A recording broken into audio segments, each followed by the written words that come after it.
Ken Whiting with Paddle TV with another in-depth, unbiased gear review. And in this video, I'm actually testing out a kayak that I've been looking forward to trying out because it's not a typical inflatable kayak. It is an inflatable kayak, but most inflatable kayaks aren't designed to handle all sorts of water conditions, and they're typically not designed for multi-day trips. And that's what the Advanced Frame Expedition Elite is designed for. So let's get this thing pumped up, and while I'm doing that, I'm going to tell you a bit more about it.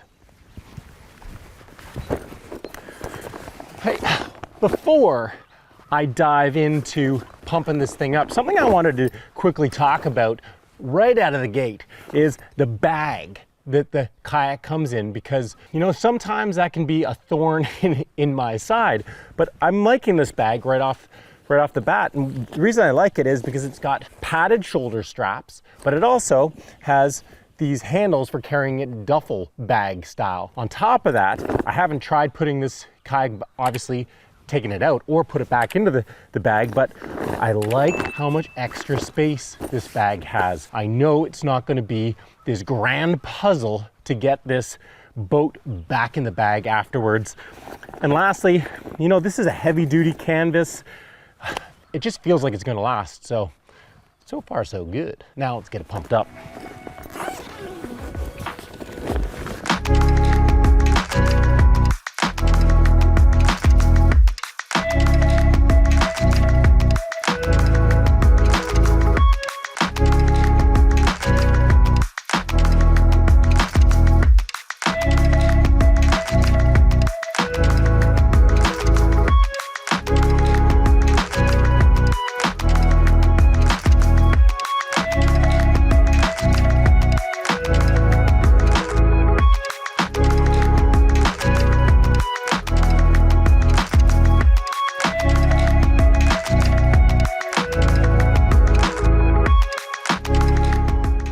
The Advanced Elements Advanced Frame Expedition Elite Inflatable Kayak retails for $1,030 US.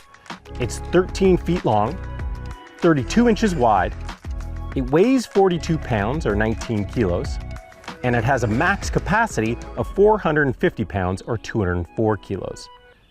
Its primary use is all waters. The kayak features a drop stitch floor, a rudder mount if you want to attach a rudder, inflatable coaming if you want to use a spray skirt, carry handles at either end, a neoprene knuckle guard on the deck, an integrated fin, D-ring tie downs on both the front and back deck, an adjustable foot brace, and a seat with an inflatable lumbar support. The kayak also has built-in aluminum rib frames in both the bow and stern to make the ends hard. It has bungees on the front deck, and a hatch to access the stern of the kayak, and a zipper to access the bow of the kayak. The kayak comes with a backpack, a repair kit, but no pump or paddle.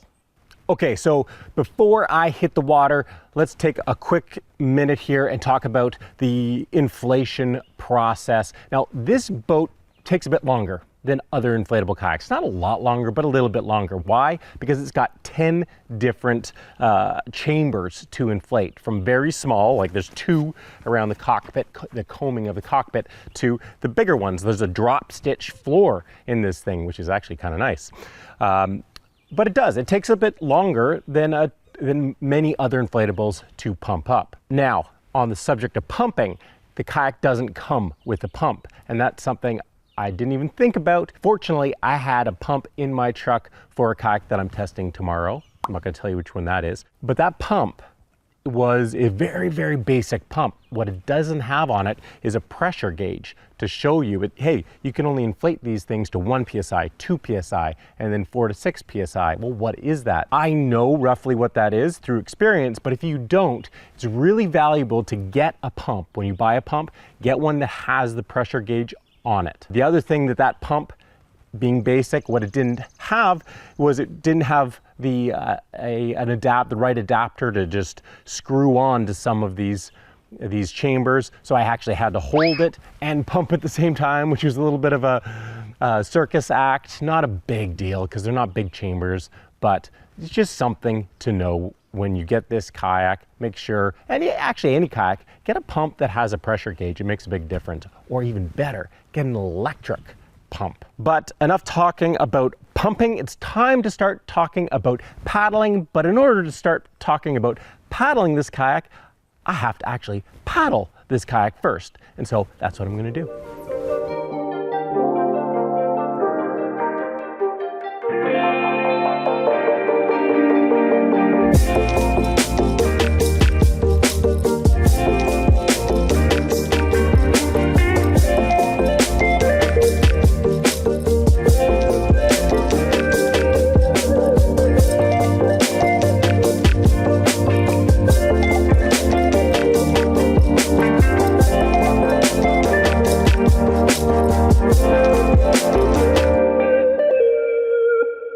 All right, so I've had a solid hour and a half of paddle testing of this kayak, and jumping right into it, this is what I can tell you about the Advanced Elements Expedition Elite Inflatable Kayak.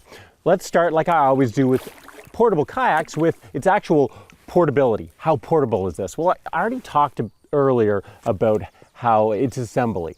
Something I didn't mention actually is that on the back there's a couple of tabs that they stay with the kayak, and they're instructions for how to inflate this kayak. They're not going anywhere. They're always with this. It's also even got a big QR code that you can scan, and it takes you to a video on how to put this thing together. And I love that. But, you know, it is pretty intuitive even without it. Now, this kayak is 42 pounds. 42 pounds is kind of like standard for an inflatable kayak, maybe a little on the heavier side. So it's not, there's some lighter inflatable or portable kayaks out there, inflatable as well as folding. But one of the things you get out of this kayak is there's this outer shell, this fabric on the outside that covers the chambers.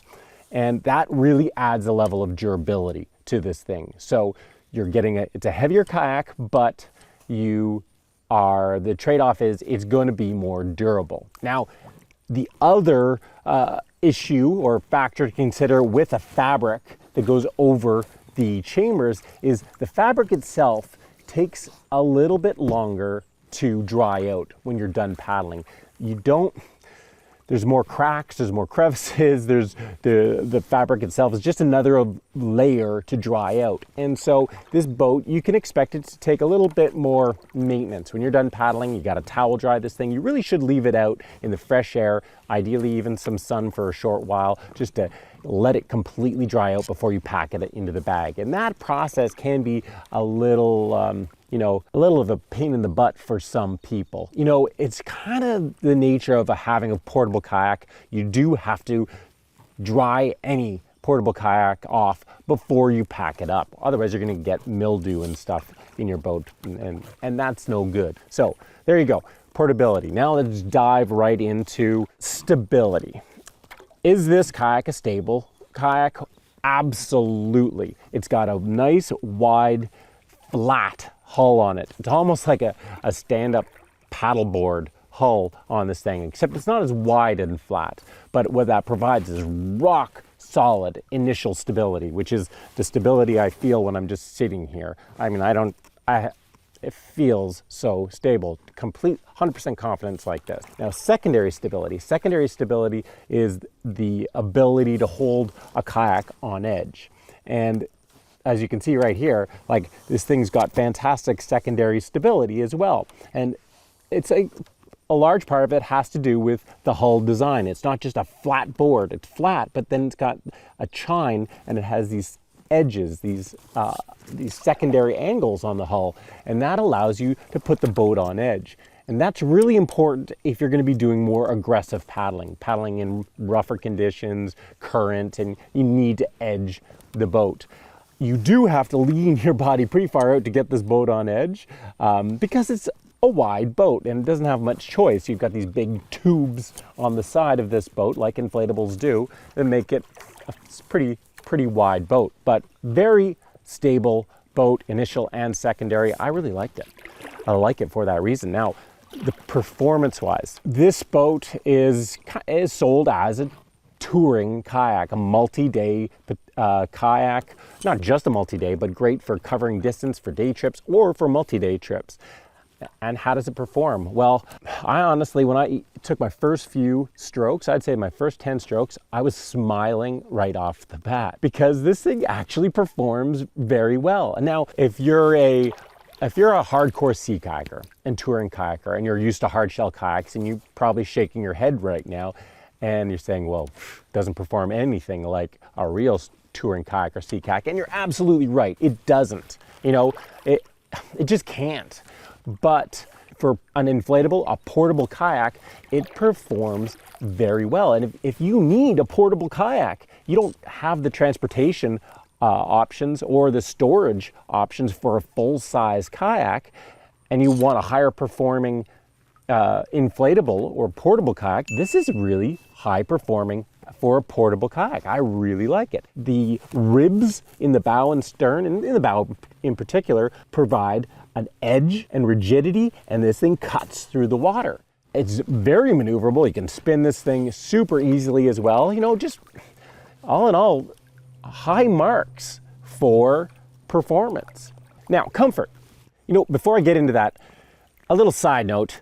I haven't done side notes in a while. I need to do more side notes. People have been asking me about the other gear. I'm reviewing kayaks all the time, but I don't very seldom review other gear. And so rather than just give you a review of the other gear, let me tell you about the other gear that I'm using. This here is the Aquabound Whiskey Carbon paddle. This is one of their Mac Daddy paddles, super light. This is one of my favorite paddles. Big blades, so it's for more aggressive paddling. They have a fiberglass version, which is more affordable, and I gave a Paddle TV award last year, but I love this paddle. It's a 220 centimeter paddle, and that's what I'm using for this boat. And for the most part, it's a great length for this boat. Because it's a little wider at the front, I found myself every once in a while I was taking strokes hitting the side of the boat. So I might be able to get might be better to have a slightly wider paddle for this boat, but it's pretty good. Maybe 225, 230 would be ideal for this kayak.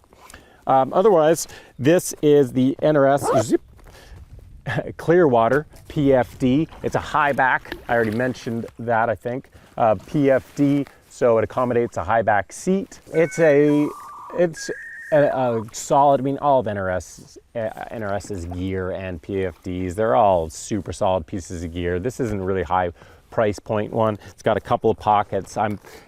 This isn't typically the type of jacket I go for. I mean, it is, but it isn't. The one thing I like usually to have is some big pockets or one big pocket, because I love carrying stuff on my life jacket. This one they're pretty big, but they're pretty tight. So they're great for phones, great for small, sunscreens and stuff like that. But if you like to carry bigger things, then they have models that have bigger pockets in them. And on top of that, what else have I got on? I've got, oh, you know what? I nearly always, you'll see me when I'm doing these reviews wearing, a collared shirt. This is the NRS Guide shirt. And man, for paddling, for rec paddling, I absolutely love these shirts in warm conditions because you can walk around town in them and feel totally comfortable and normal, unlike a lot of paddling gear, but they're designed for being active and outdoors. They're quick drying. They have stretch under the arms and the back where you need it when you're paddling. They're just super comfortable on and off the water.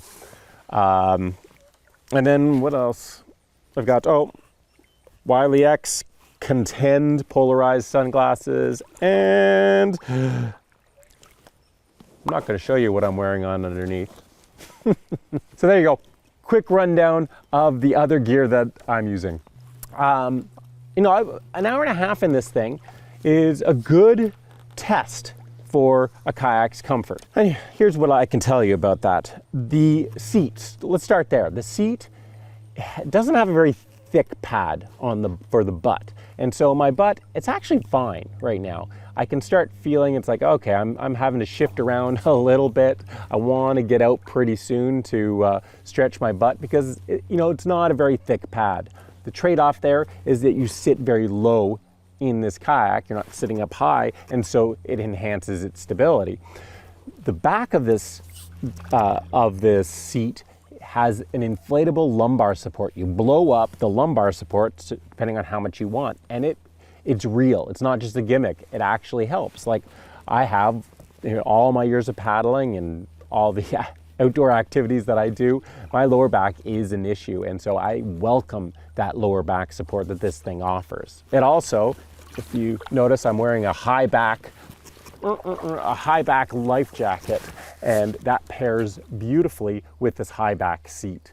If I was wearing a full-size life jacket, I really wouldn't be able to take advantage of the lumbar support because my life jacket would be in the way. So that's the seat. Now, otherwise, my knees are out to the side. You can see my knees poking up right here. It's soft, so that's not an issue with comfort. It actually provides some level, I can use my knees a little bit to edge this kayak. It's kind of nice.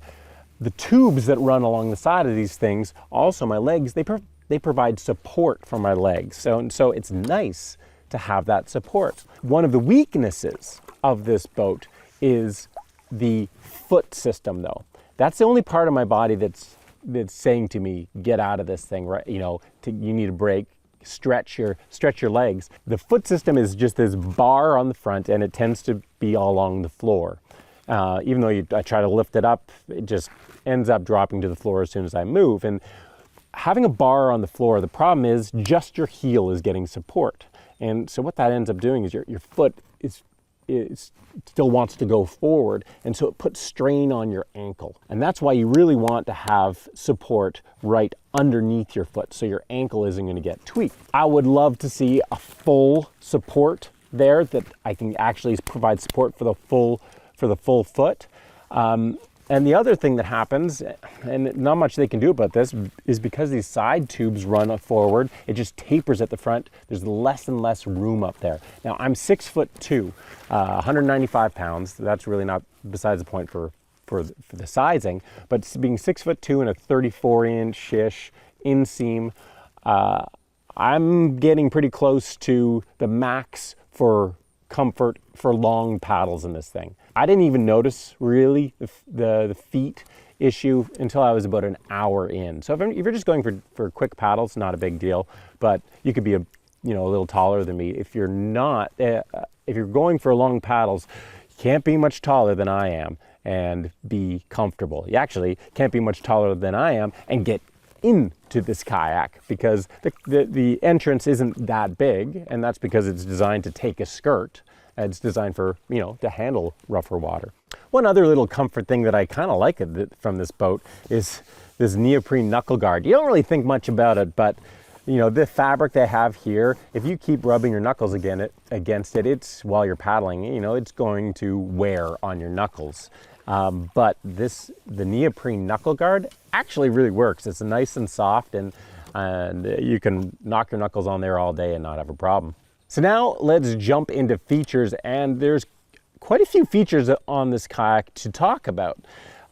Before I do that though, just a quick little side note about a new website that we've launched called in4adventure.com, adventure.com, and it's all about helping people get outdoors and choose the right gear, do things the right way, don't learn the hard way. You'll find all my gear reviews, all my tips on there, and you'll find as well a ton of hiking, backpacking, other outdoor activity gear reviews and tips on there.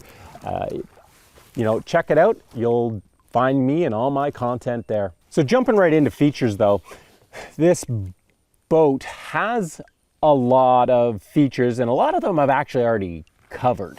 And for example, the rib frames in the stern and bow that provide the kayak with a slicey bow and stern through the water. Does it help? Does it work? Does it improve performance? Yes, it works. How about the knuckle guards? Yes, they work. How about just the skin over frame or chambers nature of this kayak, and I believe all of Advanced Elements kayaks? Does it work? Absolutely. I already talked about the trade-offs there, the pros and cons. Now, the other thing this thing is designed for is multi-day trips. And so one feature it has here is a hatch back here. And this hatch has kind of like a dry bag top here so that it isn't currently rolled down like it should be, but that's to stop water from getting in to the back portion here. I can put gear back here and it's going to be, water isn't going to creep in there. Now, there's nothing separating this back portion of the kayak or the front portion of the kayak from the cockpit. So if I get swamped, if I get water in here, it's going to get back there, it's going to get up there, it's going to get everywhere. So that's just an important thing to know. This doesn't have a bulkhead, a real bulkhead. It actually has an inflatable bulkhead, but it's not a watertight bulkhead. And that just means that any water that gets in this kayak is going to get throughout the kayak. So if you're using it for multi-day trips, well, as a rule, this doesn't matter if it's an inflatable kayak or a hard shell kayak, you should be using dry bags for all your gear inside. You should assume that every water is going to get in your kayak and everything inside is going to get wet, so it better be in a dry bag. And that is definitely the case here. Now, we have tubes running down both sides of the kayak, and that dramatically reduces the amount of usable storage space in the stern hatch here, inside here. There's not a lot of room here. You can get some stuff in there, and it's a nice feature, because the other nice feature is then if you add some bungees here, you can just start strapping gear on top of this thing. Same up here. There's lots of space for bungees. I've seen people using this kayak, or pictures of them, where they get a pretty good pile of gear in front of them. You can get away with that, especially if you put the light stuff up high, not heavy, so you become top heavy. But also, there's room in the front of this kayak ahead of my feet. Not a lot, but there's more room there for gear.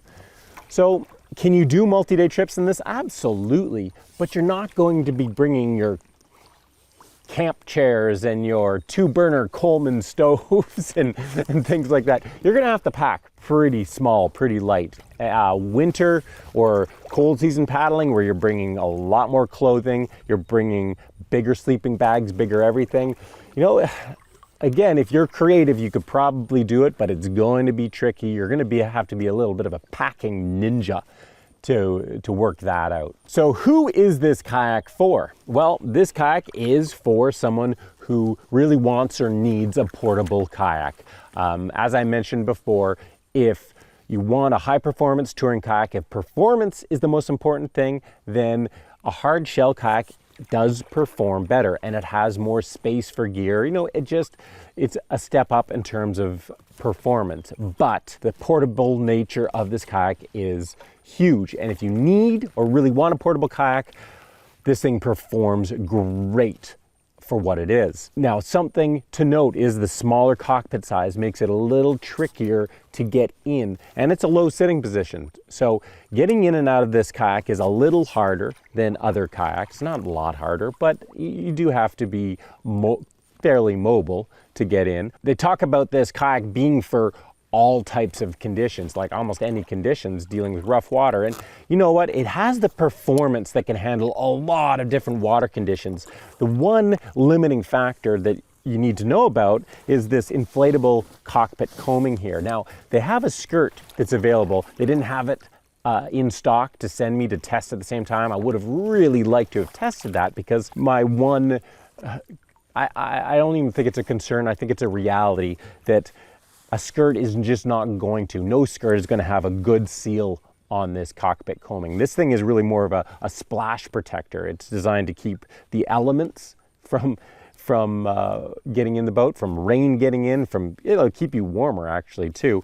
It splashes, but if you have a wave crash on this thing, it's going to blow your skirt. I don't think there's any question there. And so this isn't a boat you're going to want to take into real ocean surf or significant whitewater or anything like that. But it can, on the other hand, as long as you understand that limitation, it can handle some pretty good water. Its paddling performance allows you to go almost anywhere in there. If you do take this thing into rough water, here's a little trick you can do, is you put one of your dry bags in your lap right here. Make sure it's big enough so that dry bag actually provides support that I can't push down the skirt. So when I put the skirt under, that dry bag is supporting the skirt from underneath, and that will dramatically reduce the chances of your skirt blowing. Even if you don't have a lot of gear in that dry bag, just putting air in that dry bag, something in there. What we used to do for whitewater kayaking to have that extra volume here to stop the skirts from pushing down is we'd even sometimes put beach balls in between our legs just to stop a wave from imploding our skirts. Value, the final factor. It's over $1,000, but just by a little bit, $1,030 for this thing. And straight up, I think that's exceptional value for what you're getting. Is it the cheapest kayak? Absolutely not. You can get an inflatable kayak on Amazon for, $100 or so. It's usually on sale these days for less than $100. So, I mean, if that's what you're if you're comparing this to that kayak, then, and you don't really care about multi-day trips and performance of a kayak and comfort and going on longer paddles, then it's hard to justify spending 10 times as much money on this thing. But if you do value all those things, then what you get with this kayak for $1,000 is fantastic. I would have probably expected to pay a little bit more. And if I wanted an portable kayak to do multi-day trips that performed as well as this thing, I would probably pay a little bit more money for this type of kayak. So I really think it's exceptional value. May not be for everyone, but as a final note, I think it's such a key point for me to make is, I don't give too many bad reviews. I don't give that many reviews as glowing as much as I like this kayak, but I don't give that too many like really bad reviews. And that's because most of the kayak companies that exist right now actually, they make good kayaks overall. If they didn't, they'd be out of business because there's too much competition in this whole space. The question isn't usually, is it a good kayak? The question is usually, is it the right kayak for you? And is it worth the money that they're charging?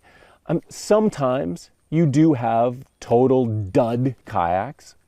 I can think of one that I tested recently, but oftentimes it's more a question of, is this the right one for you? Is it good value? And so when you see me giving a kayak that you might shake your head at a good review, ask yourself, not, is this the kayak for me?